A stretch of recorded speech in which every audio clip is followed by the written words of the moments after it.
ನನಗಿರುವಂತ ಒಂದು ಸಂತೋಷದಲ್ಲಿ ಖಂಡಿತವಾಗ್ಲೂ ಕೂಡ ಇವತ್ತು ಸನ್ಮಾನ್ಯ ನರೇಂದ್ರ ಮೋದಿಜಿ ಅವರನ್ನ ಈ ದೇಶದ 3ನೇ ಬಾರಿಗೆ ಪ್ರಧಾನಮಂತ್ರಿ ಮಾಡೋದಕ್ಕೆ ಇಡೀ ದೇಶನೇ ಸಮಾಯತ್ತವಾಗಿದೆ.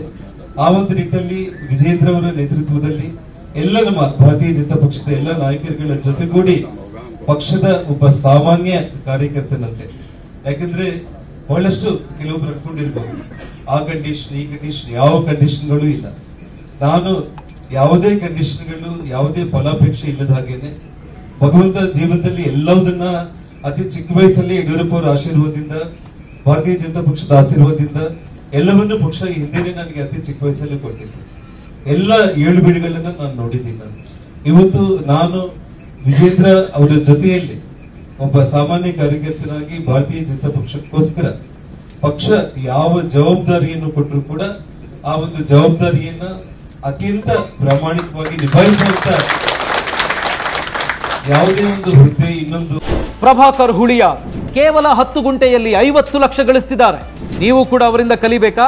ಅವ್ರ ಜೊತೆ ವಿಡಿಯೋ ಕಾಲ್ನಲ್ಲಿ ಮಾತಾಡಬೇಕಾ? ಈಗಲೇ ಫ್ರೀಡಮ್ ಆಪ್ ಡೌನ್ಲೋಡ್ ಮಾಡಿ. ಅದು ಇದು ಯಾವುದು ಬೇಕನ್ನೋದೇನು ಇಲ್ಲ. ತಮ್ಮೆಲ್ಲರ ಜೊತೆಯಲ್ಲಿ ಸಾಮಾನ್ಯ ಕಾರ್ಯಕರ್ತರಲ್ಲಿ ಒಬ್ಬ ಸಾಮಾನ್ಯ ಕಾರ್ಯಕರ್ತನಾಗಿ ನಾನು ಪಕ್ಷಕ್ಕೋಸ್ಕರ ನಾನು ದುಡುಕಿ ಅನ್ನುವಂತ ಒಂದು ಪ್ರಮಾಣ ಪೂರ್ವಕ ಮಾತನ್ನ ಈ ಸಂದರ್ಭದಲ್ಲಿ ನಾನು ಹೇಳಬಯಸ್ತೇನೆ. ಹಾಗಾಗಿ ನಾನು ಇನ್ನು ಹೆಚ್ಚು ಮಾತಾಡೋದಕ್ಕೆ ಇನ್ನೂ ಅವಕಾಶಗಳಿನ್ನೂ ಸಾಕಷ್ಟಿದೆ.